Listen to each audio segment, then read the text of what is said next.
Zee 24 तास, एक पाऊल पुढे.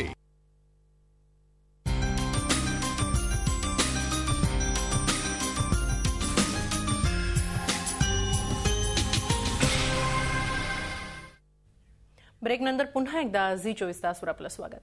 आपण पाहता आमचा विशेष कार्यक्रम असे होते बाळासाहेब. या प्रकाशन सोहळ्याला दाजी पणशीकरांची प्रमुख उपस्थिती होती. यावेळी बाळासाहेबांच्या आठवणींचा जीवनपट पणशीकरांनी उलगडला. बाळासाहेबांबद्दल बऱ्याच जणांना माहीत नसलेली गुपितं पणशीकरांनी उघड केली. त्यापैकी एक म्हणजे बाळासाहेबांच्या गळ्यातली रुद्राक्ष माळ. ऐकूया या माळेचा किस्सा.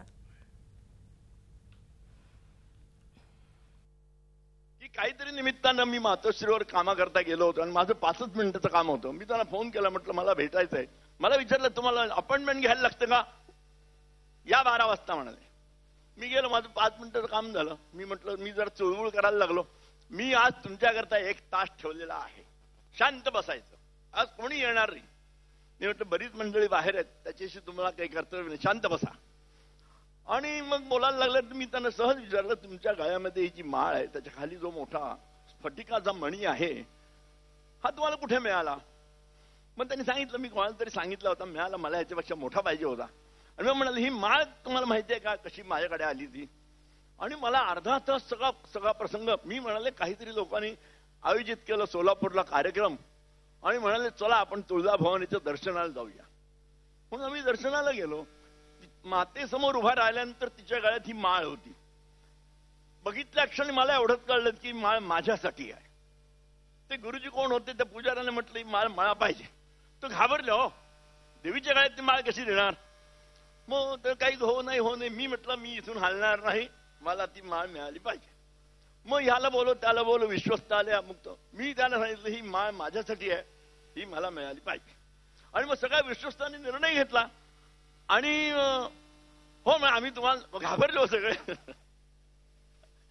आणि त्यांनी ती माळ काढली आणि द्यायला लागले. तेव्हा मी अशी नाही गेले, माझ्या गळ्यात तुम्ही घाला. आणि बाळासाहेबांच्या गळ्यात ती माळ घातली. बाळासाहेब पण पुढचं वाक्य महत्वाचं आहे. आज मी जे बोलतो या रुद्राक्षाच्या ताकदीनं बोलतो. हे रुद्राक्ष मातेच्या गळ्यातले आहेत. तर असं रुद्राक्ष माळेचं रहस्य उलगडताना दाजी पणशीकरांनी बाळासाहेबांच्या वक्तशीरपणाच्या आठवणीही सांगितल्या. दिलेला शब्द काही झालं तरी पाळणं आणि कोणत्याही कार्यक्रमाला वेळेआधी उपस्थित राहणं ही त्यांची खासियत असल्याचं पणशीकरांनी आवर्जून सांगितलं.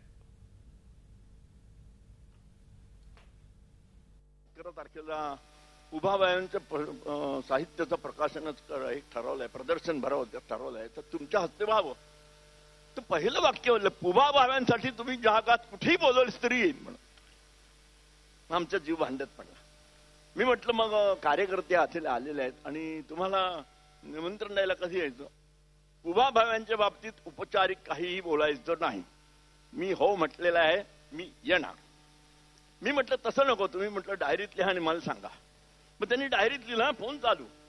म्हटलं आता वाचून दाखवा. मला वाचून दाखवलं. बरोबर आहे का? मला किती वाजता आहे? म्हटलं 5 वाजता आहे. 5 याचा अर्थ दाजी तुम्हाला कळतो का? मला विचारलं.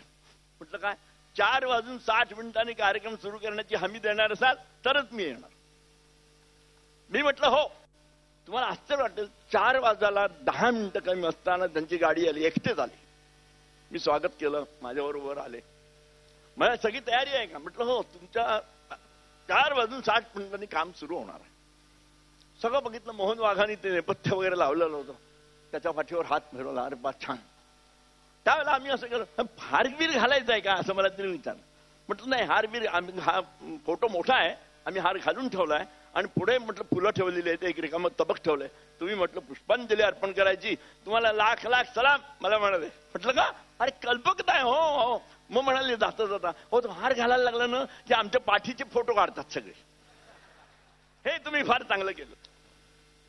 1 तास बोलले. तुम्हाला आश्चर्य वाटेल, गवा बेहरे वगैरे सगळे पुण्याहून लोक येणार होते. बाळासाहेब भाव्यांच्या बद्दल काय बोलतात. 1 तासामध्ये तुम्हाला आश्चर्य वाटली. ह्या माणसाने अभ्यास तरी किती केला.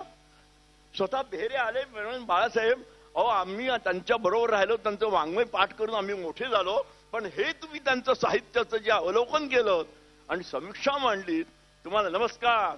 तर बाळासाहेब हाऊस गवा बेहरान म्हणाले, अजून तुम्हाला बाळासाहेब काहीच कळलं नाही, मधला बाप पण नाही कळला म्हणाले. आणि आपणच हसत राहिलो.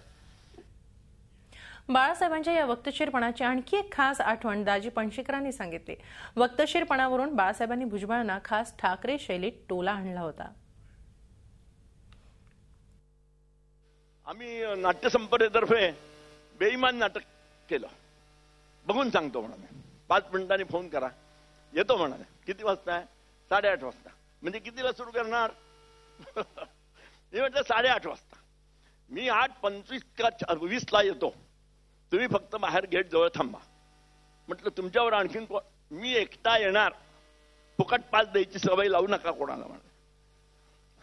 बरोबर 20ला आले आणि आमची तयारी सगळ्या घाबरलेलीच होते ना, का वेळेवर कधी नाट्यसंपदेचं नाटक वेळेवर कधी सुरू झालंच नाही. तर सगळी तयारी झालेली होती. 2 बेल झालेल्या होत्या. ते आले, सुरू करायचं. ते येऊन बसले. म्हटलं अजून 5 मिनिटं आहेत. हा ठीक आहे, मी तयार आहे, तुमची वेळ झाली की सुरू करा. आणि तुम्हाला म्हटलं 3री बेल झाली, म्हणजे पडदा बाजूला होणार, तेवढ्यात महापौर छगन भुजबळ आले. ते उशिरा आले ना, 8:30 गेल्यानंतर आले. त्याने आधी ते घाबरले बाळासाहेबांनी बघितल्यानंतर. बाळासाहेब एकदा असं विचार, काय रे म्हणाले, तू महापौर असून उशिरा येतोस, मी तुझ्या आधी आलो बघ. त्यांच्याकरता ठेवली होती शेजारचीच खुर्ची, बसा बसा म्हणाले. आणि आमचं नाटक सुरू झालं. नाटक सुरू झाल्यानंतर मी त्यांना म्हटलं होतं पहिल्यानंतर आत या, तुम्हाला सगळ्यांना नमस्कार करायचा आहे. मग ते आत आले, प्रभाकरच्या पाठीवरून हात फिरवला.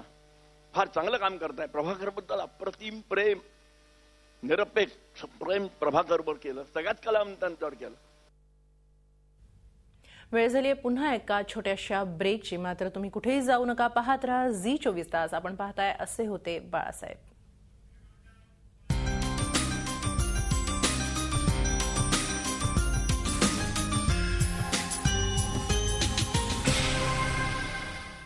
झी 24 तास, एक पाऊल पुढे.